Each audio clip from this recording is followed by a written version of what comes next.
Welcome back, everyone. Today, we're diving into something that has affected millions across Europe, the recent massive power outage. People have been left in the dark with no idea of when or how it'll get fixed. There's been no clear explanation yet, and as always, conspiracy theories are everywhere. Was it a cyber attack?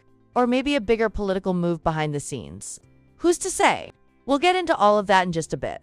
But before we dive deep, I'm joined by someone who's had some unique thoughts on this outage and how it connects to a larger issue. Welcome, Eric. Thanks, Kate. It's great being here. So, what exactly do you think caused this massive power outage? I mean, there are theories everywhere, but nothing that seems to stick. Could it have been some kind of cyber attack? Or maybe a bigger political move? Well, Kate, it's true that if we really look into these things, we're definitely going to find explanations that suit certain narratives. I mean, there are always conspiracy theories popping up here and there, and they can mold the evidence to fit their point of view. So I guess the truth will really come to light once we have more official research and solid evidence. But to be honest with you, Kate, there are other things that I see a lot clearer than the causes of this outage. Oh, like what? What are you talking about? I thought we were diving deep into the outage. What else could be clearer than this? Well, it's something that, strangely enough, ties into the topic of this outage. Something that we don't often think about, but maybe we should, you know? A lot of these systems we rely on every day, and the people who maintain them, they don't get enough recognition, and when they stop working, it's a whole different story. Wait, I don't follow. What does that have to do with this outage? Are you saying the cause of it has something to do with the people maintaining it? Not exactly, Kate. What I'm saying is, when things go wrong like the outage, we see how dependent we really are on certain people who often go unnoticed. And funny enough, when it comes to the people doing the hard work, the dangerous stuff, the labor that keeps everything running, it's not always who we think it is. Okay, I'm curious now, what exactly are you trying to say? I'm not sure I'm following you completely.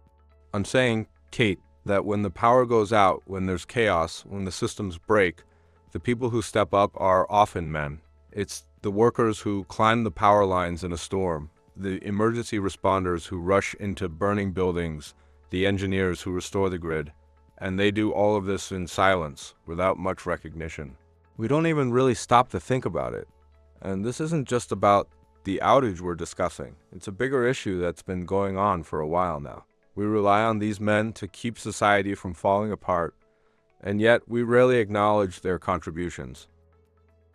But, I mean, couldn't women be doing those jobs too if they wanted to? You're not saying that women don't have the capacity for those jobs, right? Of course not, Kate. Women can absolutely do those jobs. But the reality is that in most cases, they don't. And when they do step in, it doesn't always turn out the way we expect. Let me give you an example. Think about the bridge collapse in Florida. There was a lot of hype about it being an all-female-led team, but the truth was that the engineering team had some significant issues. And then there's that female pilot in Toronto who almost crashed a plane, endangering 80 people. These are just isolated cases, sure, but they show something important. We can't sacrifice competence for the sake of diversity quotas. Okay. But aren't those just isolated examples? I mean, are you really going to judge the whole system based on just a couple of cases? It's not about judging, Kate. It's about understanding the pattern. When something goes wrong, when the power goes out, when disaster strikes, we don't look around and wonder where the diversity is. We don't generally think, I hope a woman steps in to fix this. No. We usually expect men to handle it. We can't deny that. Know what I mean? Because that's who is overwhelmingly in those roles, right? And when men fail, when they're not there, or when they're stretched too thin, society notices. That's the hard truth. I think I see where you're coming from. So, let me see if I got you right. What you're really getting at is that, in times of crisis, we rely on men to step in and fix things. And even though society might overlook them or take their work for granted, they're the ones who hold everything together when the systems break down. Did I get you correctly? Exactly. And it's not about bashing women. It's not about saying that women can't do these things, but there's an undeniable reality here. The labor that keeps this world running, the stuff we don't see or appreciate every day, is still overwhelmingly done by men. And when things go wrong, like the outage we are talking about, it's them who get called in to fix it, aren't they? You know, you've definitely given me something to think about. I've never really looked at it like that. We're so quick to point out the problems, the failures, the things that need fixing, but we don't always think about who's actually doing the hard work and how much they're asked to do without any thanks or recognition. I guess this outage is just a reminder of the things we often take for granted. The systems, the infrastructure, and the people who keep them running. Maybe the honest thing we can say is that it's time we start noticing who's actually keeping everything together. I do understand this can be difficult for some people to acknowledge, but it shouldn't be hard, really.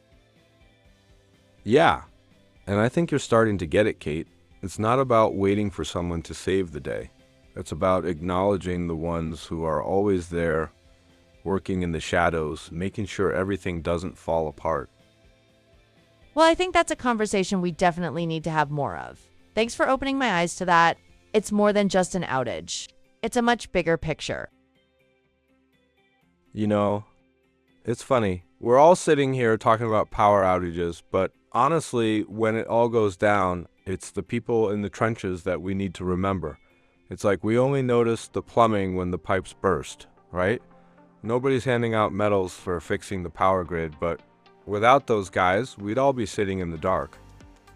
And I'm not just talking about the lights. I mean, Disney has just ruined its most iconic fairy tale story. Who's gonna fix Snow White now?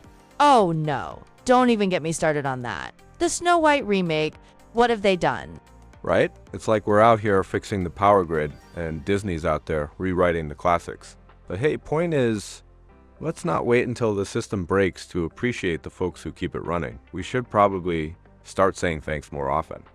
Oh, I hear you loud and clear, Eric. But seriously, folks, it's true that maybe we should start recognizing the ones who keep the world running, even when they're not in the spotlight. I'm not anyone to tell people what to do, but things can certainly feel as getting better when we start recognizing the people who keep our world running, even when we don't see them. I couldn't have said it better.